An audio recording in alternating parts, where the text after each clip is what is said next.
қадір түні кіретін уақытта Жибрилге бұйрығын түсіреді дейді.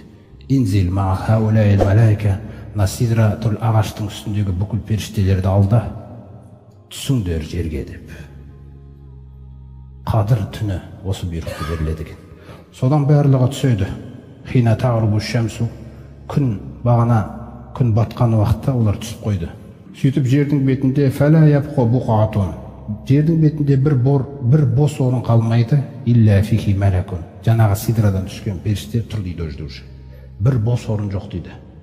Тек қана олар жаңағы синагогаға, шіркеуге, бұтханаларға, отқа табынатын жерлерге, жаңағы бәйтун фихи сукрон, қай үйде бір мас адам жүрсе сол жаққа кірмейді, қай үйде мускер, мас адам болмаса да арақ тұрған үйге де кірмейді дейді олар. Сөйтіп өздерінің Алла Тағала кірмейтін жерлер бар, қалған таза жердің бәріне келіп тұрады да, имма хуа сәжидун, қараңыз. Түскен бетте сәждеге кетеді біреуі, Алла Тағала солай бұйырған. Сен сәждеге кетесің. Түскен бетте біреуі қойман, біреу қиямға тұрады, жаңыз намазда тұрғандай. Осы қиям, сәжде, рукух жасайды олар, таң атқанға дейін. Білесіздер ма не үшін жасайды соны? Сонда Алла Тағала бізге айтып отыр ғой. Ядғу лил муъминина вал муъминат. Бүкіл муъмин ерлер мен бүкіл муъмин әйелдерге дұға жасайды дейді. Қарас. Біздерге дұға жасап отыр да. Қарас, Алла Тағала рахымы қандай да. Осы нәрсені сыйлаған. Әркімге дұға жасап отыр.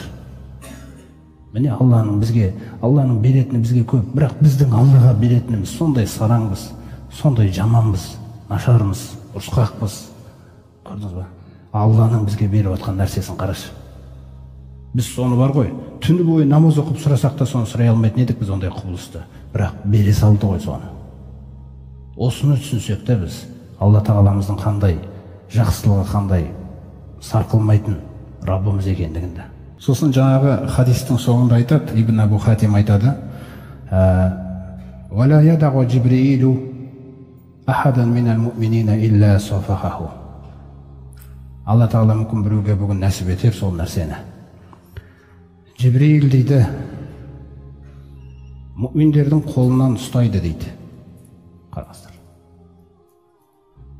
«Ва мин аламати залика», оның белгісі дейді, «Иқшағар ражилдуху», жаңағы адамның терісі тітіркеніп кетеді дейді бірден. Дұға жасап отқан кезінде, сөз ба? Терісі тітіркенеді дейді. «Вараққа қолбуху», бірден жүрегі сынады дейді. Жүрек Алла Тағала кетті болды, берілді. «Вадамағат айнаху», және көздерінен жас шыға бастайды дейді. Осы үш белгі «Залика мин мусафахати Жибрил» деген, Жибрилдің ұстауынан болған әсер дейді. Құрметті бауырлар, сондықтан дұғаларымыздың кезімізде бұл нәрсе қатты берілу керекпіз. Бұл қадір түннің біз беретін жайы. Ана Ибн Касирге ары қарай кіретін болсаңыз, бір Алла Тағала жақсырақ біледі, жалпы, бірақ сол тәпсір кітабында айтылғаннан кейін айтып отырмын. Ана көтерілгеннен кейін дейді олар. Ана аспан осы болған құбылыстар туралы сөйлейді дейді. Ана пәленшені көрдім, пәленшенің баласы пәленше сәждеде болды ғой. Пәленшенің баласы пәленше деп. Қарады, аспандағы тақырып не бұл? Аспандағы тақырып біз болады екенбіз ғой. Көктер мен жер адамзат үшін жаралған, адамзаттың құлшылығы үшін жаралған да Алласына. Қараңыз қандай мәселелер. Сөйтіп дұға жасап отыратын періштелер бар дейді әрбір адамға. Сонда жаңағы біреу былтыр жаман болып жүреді, биыл жақсы болып кетті. Яғни 5 уақыт намазы тіріліпті.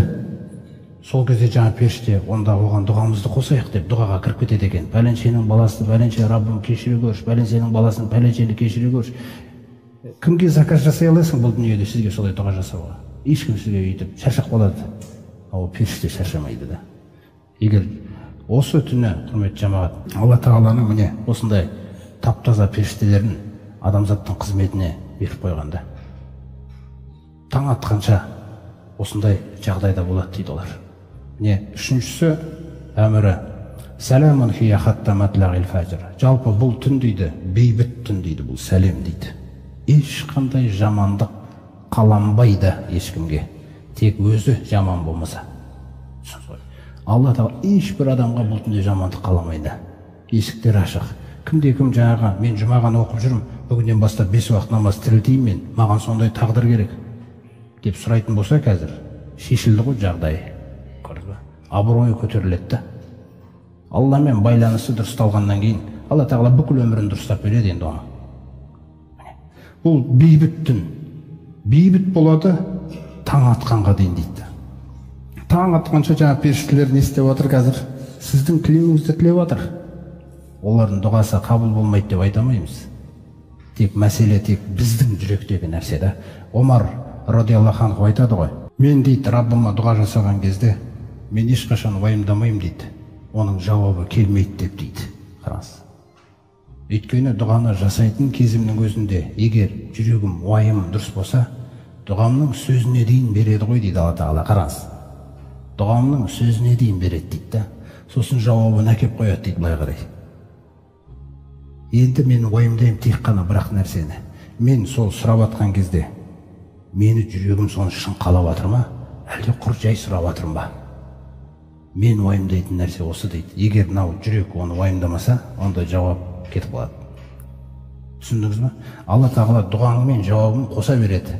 Бірақ жүрегіміз уайымдамаса, оны өзіміз махрұм қалдырып қалады екенбіз.